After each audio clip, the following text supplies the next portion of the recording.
उत्तर प्रदेश लोक सेवा आयोग के द्वारा अभी हाल ही में जीआईसी पीजीटी की परीक्षा आयोजित कराई गई और आप में से जिन लोगों ने परीक्षा में प्रतिभाग किया यानी एग्जाम आपने दिया, तो अब तक आपने कहीं ना कहीं से अपने स्कोर को क्लियर कर लिया होगा, क्योंकि इस बीच मेरे पास कई मैसेज भी आए और स्कोर जब लगभग आपको पता चल चुका है तो आपके मन में एक यही सवाल आ रहा है कि क्या आप मुख्य परीक्षा के लिए चयनित होंगे या नहीं होंगे। तो ये वीडियो स्पेशली उन्हीं कैंडिडेट्स के लिए है जिनको डाउट है कि वो मुख्य परीक्षा के लिए क्वालिफाई होंगे या नहीं होंगे।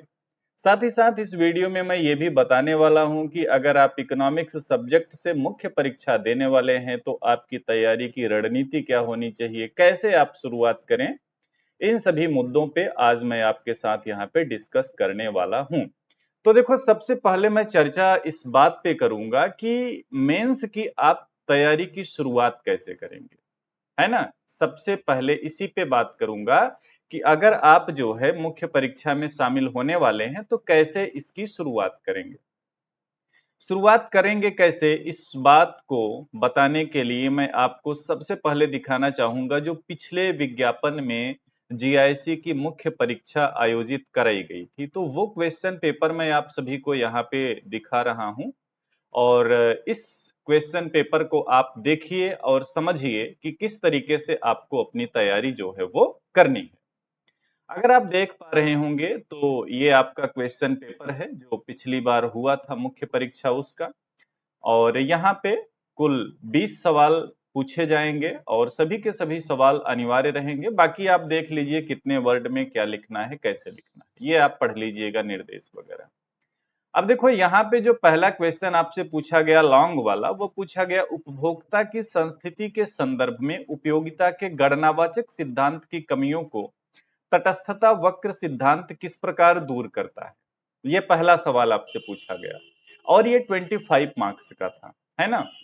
अच्छा, एक चीज ये भी समझना है कि मेंस में आपका 2 पेपर होना है, तो एक जो रहेगा उसमें आपको हिंदी और एक ऐसे लिखना होगा। तो उसकी मैं बहुत ज्यादा यहाँ पे चर्चा नहीं करूंगा, मैं इकोनॉमिक्स की बात कर रहा हूं। तो देखो, पहला सवाल आपसे क्या पूछा गया कि कंज्यूमर इक्विलिब्रियम में एक तो जो मार्शल ने अपना सिद्धांत दिया, जो मार्शल का अप्रोच था कार्डिनल यूटिलिटी वाला, उसमें कौन कौन सी कमियां थी और उन कमियों को इंडिफरेंस कर्व एनालिसिस कैसे दूर करता है।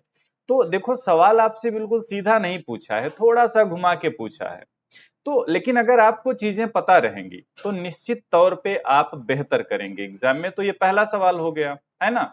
सवाल देखिए और समझिए कि आप इन सवालों को अच्छे से कर पाएंगे कि नहीं। देखो, सेकंड सवाल आपसे पूछा कि मुद्रा के परिमाण सिद्धांत के कैम्ब्रिज दृष्टिकोण का विवेचन करें और ये भी बताएं कि ये कहां तक नकदी लेन देन दृष्टिकोण से श्रेष्ठ है। यानी देखो, दो थ्योरी आपसे मिला के पूछ रहा है, सीधा सीधा सवाल नहीं पूछ रहा है, और ये भी 25 मार्क्स का क्वेश्चन। फिर देखो, अगला सवाल आपका पब्लिक फाइनेंस से पूछा गया और पहला सवाल देखो माइक्रो से था, दूसरा मॉनेटरी से था, तीसरा पब्लिक फाइनेंस से। तो इससे भी आप आइडिया लगा सकते हो कि लॉन्ग के जो क्वेश्चंस आएंगे वो एक यूनिट से एक सवाल आएंगे। जैसे आपसे माइक्रो से एक सवाल पूछ लेंगे, ठीक है, मॉनेटरी से एक क्वेश्चन ले लेंगे, पब्लिक फाइनेंस से, ट्रेड से, इस तरीके से।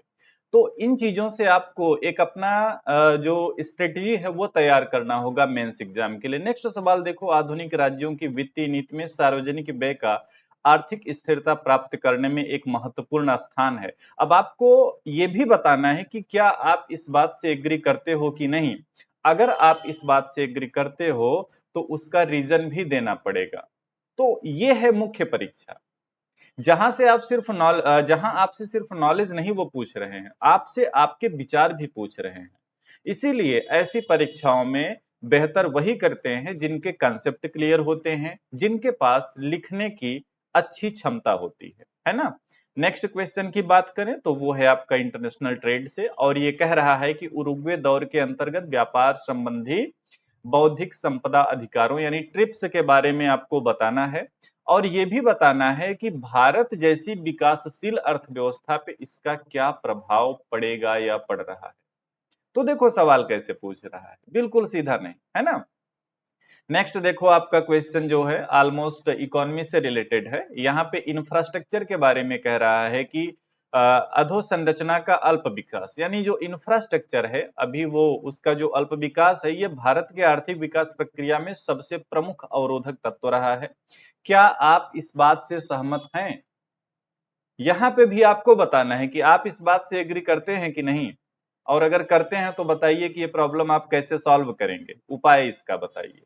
तो ये पैटर्न है जीआईसी मुख्य परीक्षा के लिए। जो अच्छे से लिखेंगे निश्चित रूप से उनको बेहतर अंक मिलेंगे और उनका चयन भी होता है, पूरी तरीके से पारदर्शी प्रक्रिया। सेक्शन बी की बात करेंगे जो 15-15 नंबर के हैं। अब देखो अगला सेक्शन बी जो है, यहाँ पे भी आपसे माइक्रो इकोनॉमिक्स से सवाल पूछा है और प्रोड्यूसर बिहेवियर से, है ना। अब ये कह रहा है कि कोई उत्पादक तब तक संतुलन में नहीं रह सकता जब तक उसके सीमांत आय, यानी अब यहाँ पे आपको MR is equal to MC, इसके बारे में बताना है, डिटेल में बताना है ना। नेक्स्ट क्वेश्चन, व्यापार चक्र, आपका मैक्रो इकोनॉमिक्स से सवाल आ गया। अब ये एक स्टेटमेंट है, व्यापार चक्र एक नितांत मौद्रिक समस्या है, इसकी विवेचना करें। उम्मीद है कि आप इसकी विवेचना कर लेंगे क्योंकि सीधा सीधा सवाल पूछा है। फिर अगला सवाल देखो, बैंक दर एवं खुले बाजार की क्रियाओं में कौन शाख नियंत्रण का अधिक प्रभावशाली उपकरण है या अधिक प्रभावकारी उपाय है, और क्यों है ये भी आपको बताना है। तो ये है मुख्य परीक्षा, जहां पे आपको एक तो पता होना चाहिए कि थ्योरी क्या है, साथ ही साथ ये भी पता होना चाहिए कि उस थ्योरी के बारे में आपके क्या विचार हैं। देखो अगला सवाल इकोनॉमी से पूछ लिया आपका, ग्रीन रिवॉल्यूशन से। नेक्स्ट क्वेश्चन आपका देखो टाइम सीरीज से पूछ लिया, यानी कि आप कह सकते हो कि सांख्यिकी से। तो देखो अब तक सांख्यिकी का एकमात्र सवाल पूछा है और ये बहुत ज्यादा जो है कठिन नहीं है। अगर आप जैसे इसके बारे में पढ़े रहेंगे तो लिख ले जाएंगे, और लिख लेंगे तो 15 में से कुछ ना कुछ तो मिल ही जाएगा। तो सांख्यिकी को लेके बहुत लोड नहीं लेना है, ठीक है। अगला यूनिट देखो, अगला सेक्शन देखो। अगला सेक्शन है आपका समरूप उत्पादन फलन के बारे में बताने के लिए, ठीक है। उम्मीद है कि आप इसको कर लेंगे क्योंकि सीधा सीधा पूछा है। देखो जो 25 नंबर के सवाल पूछे वो काफी घुमा के पूछे, 15 नंबर वाले थोड़ा बैलेंस थे और 10 नंबर वाले देखो बिल्कुल सीधा सीधा पूछ रहा है। अगला इकोनॉमी से रिलेटेड है कि वित्तीय समावेशन से आप क्या समझते हैं। जैसे वित्तीय समावेशन वगैरह का आप आंसर लिखें तो उसमें कमेटी वगैरह को भी इंक्लूड कर दें, किस कमेटी के सुझाव पे ये चीजें अपनाई गई, क्या उसके प्रभाव हैं, क्या परिणाम है, कहां तक ये उपयोगी, मतलब हर तरीके से उसके पहलुओं को आपको लिखना पड़ेगा। अगला एक बेसिक सा सवाल है कि मौद्रिक नीति और राजकोषीय नीति में अंतर बताना है। फिर देखो आपका किन्स का लिक्विडिटी ट्रैप आ गया। नेक्स्ट क्वेश्चन आपका थोड़ा सा अलग तरीके का है, कार्बन क्रेडिट के बारे में पूछा है, जो हो सकता है कि आप पीजीटी जैसे एग्जाम की तैयारी में ना पढ़ते हो, लेकिन सवाल पूछा है ना। अगला सवाल देखो योजनाओं से पूछा है, मेक इन इंडिया के बारे में। नेक्स्ट देखो रर्बर मिशन, ये भी योजनाओं से क्वेश्चन पूछा है। अगला देखो डायरेक्ट बेनिफिट ट्रांसफर यानी डीबीटी स्कीम, है ना, इससे पूछा, ये भी आपका योजनाओं से संबंधित है। फिर देखो भारत में जल उपयोग दक्षता, अब ये भी थोड़ा अलग तरीके का सवाल है। फिर अगला सवाल जो है वो कोरिलेशन से पूछा है, यानी सहसंबंध से पूछा है। तो आप देखो तो सांख्यिकी से 2 सवाल पूछे गए बेसिक तरीके के, इकोनॉमी के कई सवाल आए, हर यूनिट में इकोनॉमी का सवाल। एक इन्होंने बहुत बैलेंस पेपर डिजाइन किया है ना, बैलेंस पेपर बनाया है। जैसे जो अलग अलग सेक्शन हैं तो सभी सेक्शन में इन्होंने माइक्रो के भी सवाल डाले हैं, मैक्रो के भी। थोड़ा सा यहाँ पे आप देख सकते हैं कि लास्ट वाले सेक्शन में इन्होंने कुछ स्कीम्स के सवाल डाल दिए, जैसे कि मेक इन इंडिया का हो गया, रर्बर मिशन का हो गया, है ना, डायरेक्ट बेनिफिट ट्रांसफर। तो आप ये कह सकते हो कि जो कुछ योजनाएं महत्वपूर्ण हैं, अगर आप उनको तैयार करते हो तो आप परीक्षा में निश्चित तौर से बेहतर करोगे। तो ये आपका इकोनॉमिक्स का पेपर है। इसी में अगर आप देखोगे तो ये आपका आ गया जनरल हिंदी और जो आपका ऐसे होना है ना। अब इसमें हिंदी वगैरह आप देख लेना। क्वेश्चन पेपर अगर आप लोगों के पास नहीं है तो मैं टेलीग्राम ग्रुप में डाल दूंगा, या इकोनॉमिक्स प्रिपरेशन मोबाइल एप्लीकेशन है, उसमें प्रीवियस ईयर जो पेपर वाला सेक्शन है उससे भी आप जा करके इसको डाउनलोड कर सकते हो।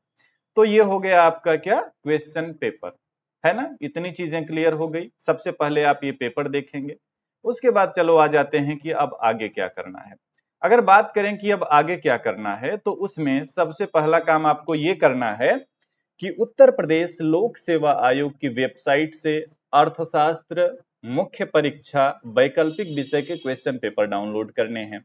ये क्वेश्चन पेपर जो रहेंगे ये यूपी पीसीएस एग्जाम के रहेंगे। जब ऑप्शनल सब्जेक्ट हुआ करता था तो कुछ क्वेश्चन पेपर आपको लोक सेवा आयोग उत्तर प्रदेश की वेबसाइट पे मिल जाएंगे। उन पेपर को डाउनलोड करिए, प्रिंट करिए और उन क्वेश्चंस को अपने नोट्स में लिखने का अभ्यास करिए। उसमें जो बड़े क्वेश्चन होंगे उसको आप 250 वर्ड में लिखेंगे, जो आपका एग्जाम का पैटर्न रहने वाला है उसके अकॉर्डिंग, जो 25 मार्क्स का आएगा। उसमें जो थोड़ा छोटे लगेंगे आपको वो 15 नंबर के हिसाब से लिखना, और जो बहुत छोटे लगेंगे वो 10 नंबर के हिसाब से।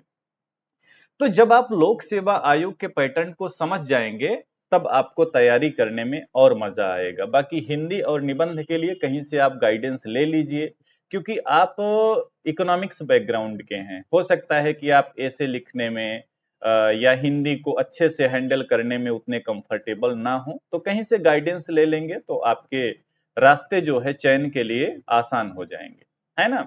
इकोनॉमिक्स में मैंने आपको बता दिया कैसे करना है, क्या करना है। लास्ट में थोड़ा सा बात कर लेते हैं कि जैसे आप लोगों ने एग्जाम दिया और आपने लगभग कहीं ना कहीं से अपना स्कोर भी एक एस्टिमेटेड आइडिया लगा लिया होगा कि कितना आपका बन रहा है ना। आप लोगों ने मैसेज भी मुझे किया। अब कट ऑफ के बारे में बात करते हैं।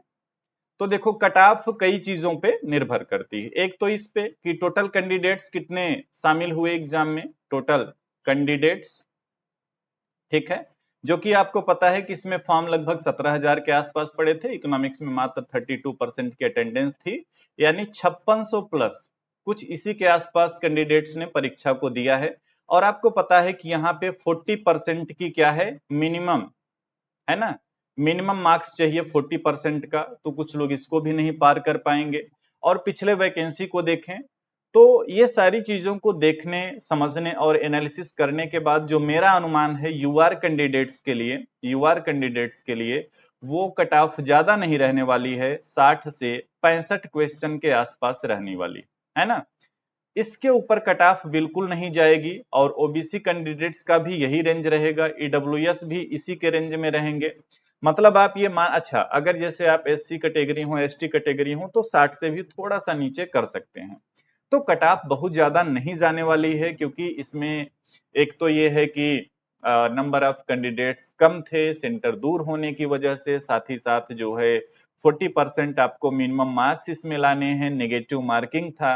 पेपर इतना आसान भी नहीं था, जीएस भी था 40 क्वेश्चन। ऐसे ऐसे लोग जो जीडीसी में बहुत अच्छा स्कोर किए थे, इसमें उनके स्कोर कम हो गए, क्योंकि जीएस यहाँ पे 40 क्वेश्चन है।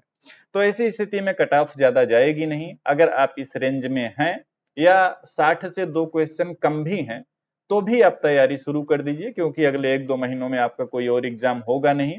तो 2 महीने अगर आप तैयारी कर लेंगे तो वो कहीं ना कहीं काम में ही आएगी, क्योंकि आपको पता है कि अब लगभग हर परीक्षाओं में प्री और मुख्य परीक्षा जैसा पैटर्न होता जा रहा है। तो पढ़े रहेंगे, लिखे रहेंगे, तो वो आपको कभी ना कभी फायदा जरूर देगा, है ना। इसके अलावा अगर आप कुछ मुझसे पूछना चाहते हैं तो इस वीडियो के कमेंट बॉक्स में जरूर पूछना। साथ ही साथ ये वीडियो अच्छी लगती है तो लाइक करना, चैनल पे नए हैं तो सब्सक्राइब करना, और वीडियो को अपने दोस्तों तक आप शेयर कर सकते हैं। मिलेंगे आपसे नेक्स्ट वीडियो में नेक्स्ट इंफॉर्मेशन के साथ। Thank you.